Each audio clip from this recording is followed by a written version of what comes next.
Pour les titres, bienvenue à tous. On ouvre ce journal par les nouvelles de pourparlers de Kampala. Une restitution de ces travaux a été faite par deux membres de la Convention des serviteurs de Dieu, l'évêque de l'Église du Christ au Congo, Dieudonné Mbaya et Cheikh Abdallah de la communauté islamique qui ont participé à ces assises.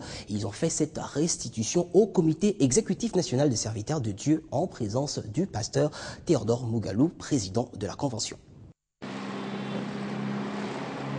C'est vers 14h30, sous un bon climat ensoleillé, que l'ambassadeur Mugalou, chef de la maison civile et président de la Convention des serviteurs de Dieu, est accueilli par Cheikh Abdallah et le comité exécutif national de cette convention, au siège de la communauté islamique à Lingwala.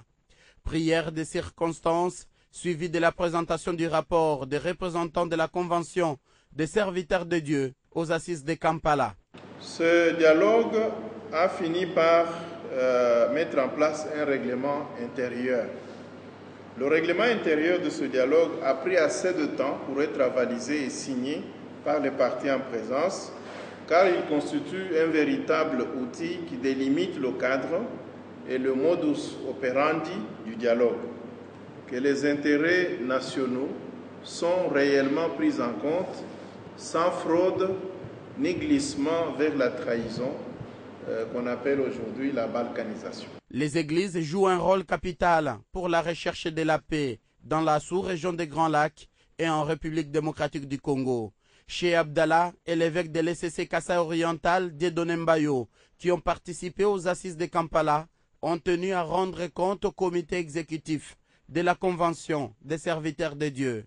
L'ambassadeur Mugalou a les sentiments de satisfaction. Et il est important, nous, en tant que serviteurs de Dieu, de venir écouter de nos propres oreilles, parce qu'il y avait trop de rumeurs qui provenaient de Kampala et même de Kinshasa vers Kampala.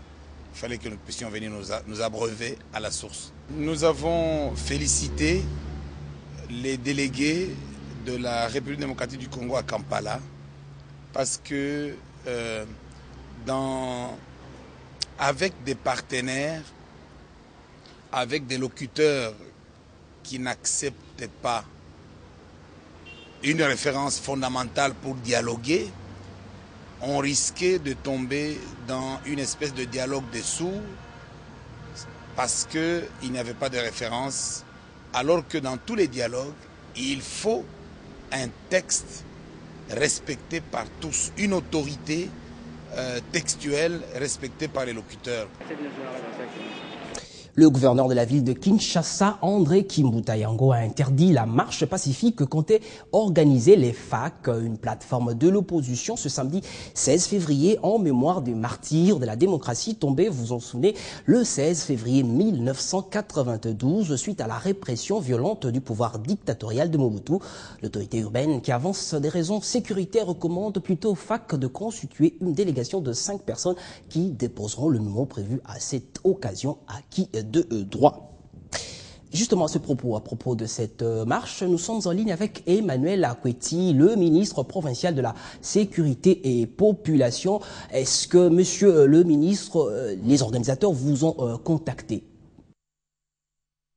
Bon, disons que mes services m'ont indiqué, m'ont renseigné que il y a une plateforme politique qui a sollicité l'autorisation de pouvoir organiser une marche à la date du 16.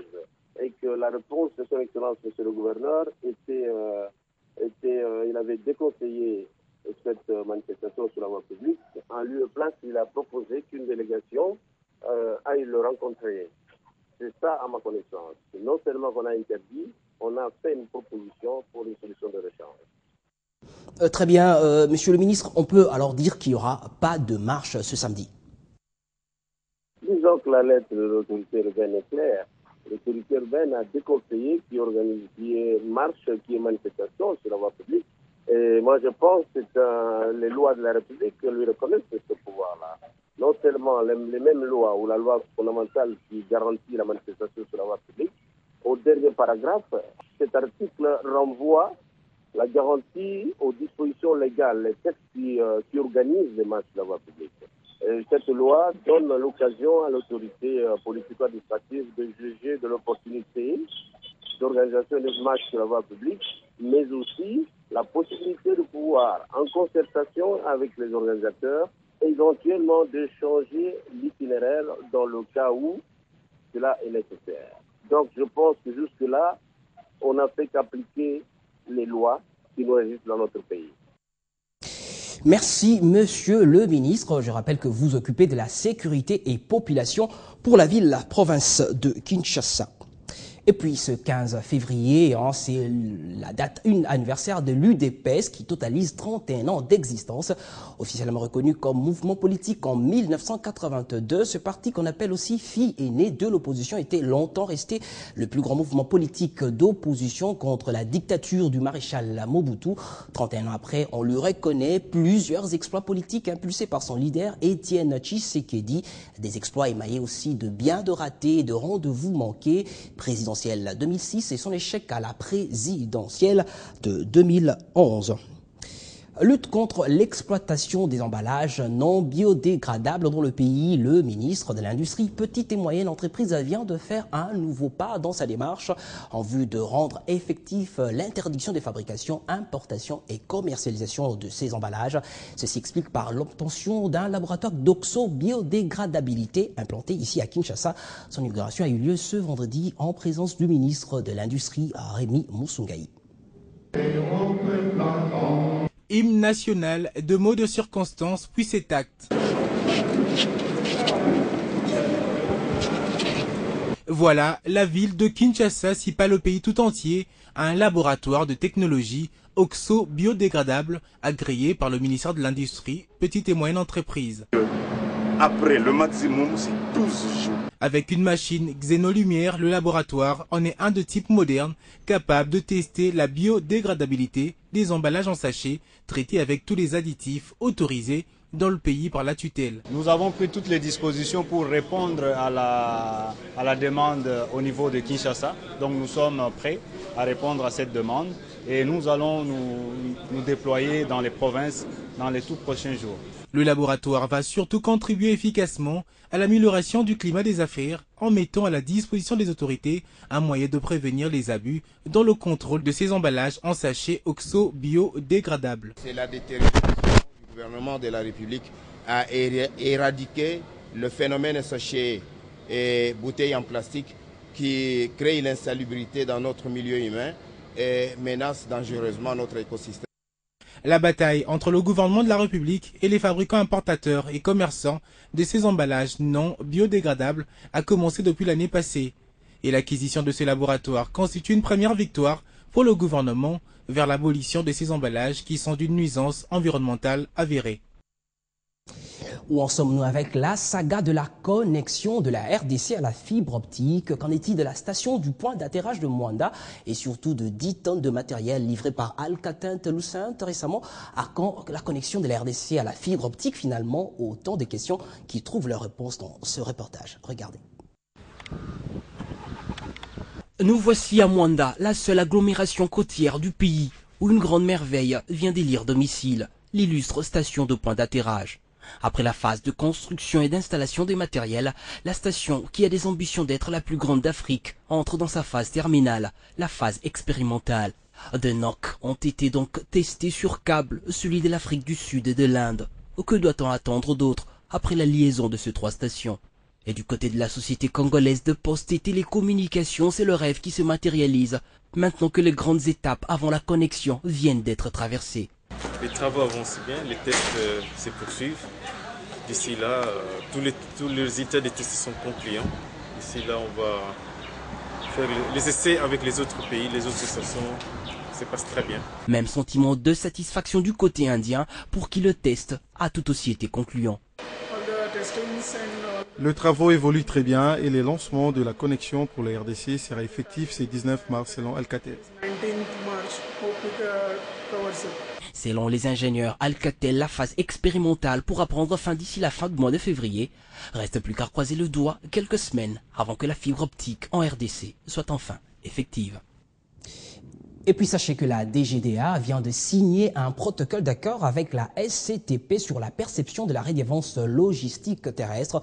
Cette entreprise de l'État qui détient le monopole de cette perception dans le pays va notamment mettre à la disposition de la SCTP les relevés de perception journalière. D'un côté, Deo Guiza pour la DGDA et de l'autre, Tito Oumba pour la SCTP, c'est une image très symbolique que les deux responsables ont offerte ce vendredi à leurs collègues respectifs au terme de cette signature. Merci. Par cet acte, les deux parties prennent des engagements sérieux en vue d'une bonne organisation des services, notamment au port de Matadi, dans la province du Bas-Congo, capitale économique de la République démocratique du Congo. La douane, à la suite d'un arrêté interministériel de 2010, est la seule compétente pour liquider, percevoir et recouvrer les impôts, taxes, commissions, redevances ou rémunérations quelconques pour le compte des autres administrations ou organismes publics lorsqu'ils sont dus à l'occasion de l'importation ou de l'exportation des marchandises.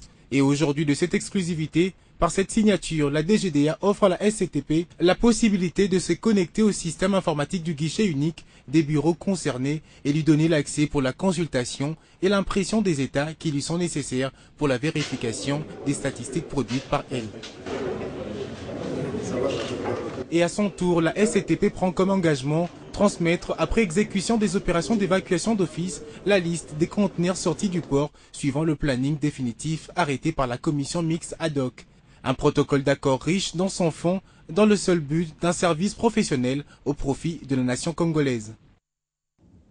Et puis ce geste de charité signé Gettler Family Foundation, une ONG qui a pour spécialité les actes de charité. Et cette fois, ce ne sont pas les orphelins qui en sont bénéficiaires, mais plutôt les personnes du troisième âge. Ils ont vu leur hospice de la commune de Kinshasa être non seulement rénové, mais aussi meublé. De quoi dire merci.